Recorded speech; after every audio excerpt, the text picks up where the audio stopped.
अंजलि की शादी को अभी 2 महीने ही हुए थे, लेकिन इतने कम समय में ही उसने घर के सारे काम बखूबी संभाल लिए थे।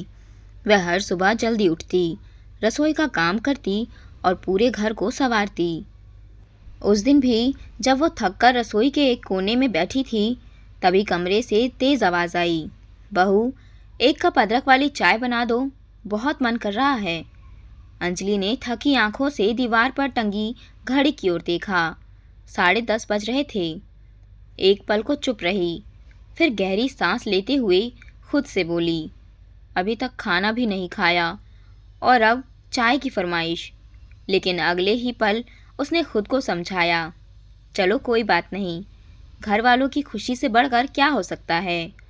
वह धीरे से उठी, चेहरे पर हल्की सी मुस्कान लाई और चाय बनाने को फिर रसोई की ओर बढ़ गई। साड़ी के पल्लू से माथे का पसीना पोंछते हुए जैसे ही वह रसोई में पहुंची, पीछे से फिर आवाज़ आई, अरे बहू, चाय के साथ पकौड़ी भी बना देना, बहुत दिन हो गए हैं खाए हुए। ये कहने वाली थी घर की बुआ जी, कमला देवी। अंजलि ने सिर हिलाया और बिना कुछ कहे पकौड़ी की तैयारी में लग गई। इस घर में अंजलि अकेली नहीं थी। उसका पति विनय, सास सुनीता देवी, ससुर गोपाल जी, देवर कार्तिक, देवरानी मनीषा, उनके जुड़वा बच्चे, अंजलि के भी 2 छोटे बच्चे और ऊपर से बुआ कमला और फूफा शंभू जी। कुल मिलाकर 10 सदस्य और उनकी देखभाल का जिम्मा केवल अंजलि पर था। घर के अधिकतर लोग चावल नहीं खाते थे, रोटियां ही पसंद थी। रोज़ रोटियां बेलते बेलते अंजलि की कमर जवाब दे देती थी, लेकिन कभी शिकायत नहीं की। सफाई के लिए आधी काम वाली थी, बाकी सब कुछ अंजलि ही करती थी। खाना बनाना, बर्तन धोना, कपड़े, बच्चों की देखभाल। धीरे धीरे सिर्फ उसका शरीर ही नहीं, मन भी थकने लगा। उसकी देवरानी मनीषा नौकरी पर जाती थी, इसलिए घर के कामों में उसका सहयोग नाम मात्र का था। अंजलि अक्सर सोचती, मैं तो घर पर हूँ, कर ही लेती हूँ सब काम, पर मेरी इतनी पढ़ाई का क्या फ़ायदा।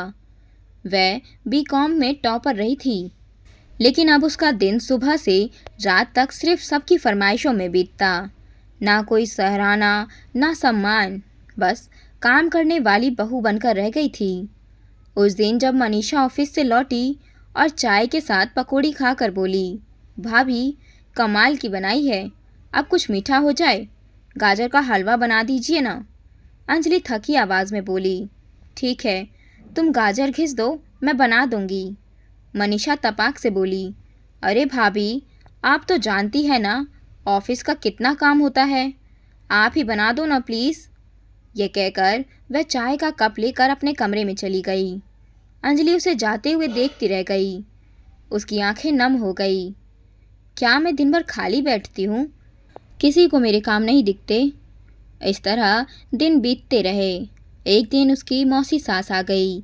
अंजलि ने सुबह से लेकर दोपहर तक नाश्ता, खाना, मिठाई सब बना दी। पसीने से तरबतर होकर जैसे ही वह बाहर निकली, उसने अपनी सास सुनीता देवी को कहते हुए सुना, मानती हूँ बहू काम करती है, लेकिन इसके सिवा इसे आता ही क्या है। अब मनीषा को देखिए, कितनी स्मार्ट है, नौकरी करती है, और अंजलि बस रोटियां बेलने लायक है। दोनों में ज़मीन आसमान का फ़र्क है। अंजलि वहीं रुक गई। उसके पसीने से भीगे चेहरे पर अब दर्द की लकीरें थी। उसका दिल चुप हो गया। इतना सब करने के बाद भी मैं सिर्फ रोटियों में तौली जाती हूँ। गुस्से और दर्द से भरी अंजलि ने खुद को संभाला और सास के सामने आकर बोली, मम्मी जी, आपको लगता है मैं कुछ नहीं कर सकती? तो मैं भी अब नौकरी करूँगी। आपने कहा कि मनीषा समझदार है क्योंकि वह नौकरी करती है, तो मैं भी दिखाऊंगी कि मैं क्या कर सकती हूँ। सुनीता देवी सकपका गई। अरे बहू, मैंने तो यूं ही कह दिया। लेकिन अब अंजलि रुकी नहीं। आपने मेरी मेहनत को नकारा है। सालों से बिना वेतन काम किया है मैंने इस घर में, लेकिन अब नहीं, अब मेरी बारी है। वह तुरंत अपने कमरे में गई, अलमारी से अपने सर्टिफिकेट्स निकाले। उसका आत्मविश्वास जाग उठा। अगले ही दिन नौकरी की तलाश शुरू कर दी। पहला इंटरव्यू बहुत डरावना था। हाथ कांप रहे थे, आवाज़ लड़खड़ा रही थी, लेकिन कुछ कोशिशों के बाद एक छोटी सी कंपनी में क्लर्क की नौकरी मिल गई। सैलरी कम थी, लेकिन आत्मसम्मान बड़ा था। घर लौटकर जब उसने सबको बताया, अब मेरी भी नौकरी लग गई है, ऑफिस जाऊंगी तो थक जाऊंगी, इसीलिए अब मुझे भी आराम चाहिए। पूरे घर में सन्नाटा छा गया। सुनीता देवी चुप रही, लेकिन उन्हें समझ आ गया कि अब अंजलि वैसी बहू नहीं रही जो कुछ भी सह जाए। अब मनीषा भी किचन में मदद करने लगी। सुनीता देवी बहस करने से बचने लगी। वक्त बदला, अंजलि ने ऑफिस में भी पहचान बनाई। अब वह न सिर्फ घर संभालती थी, बल्कि खुद की पहचान भी गढ़ रही थी।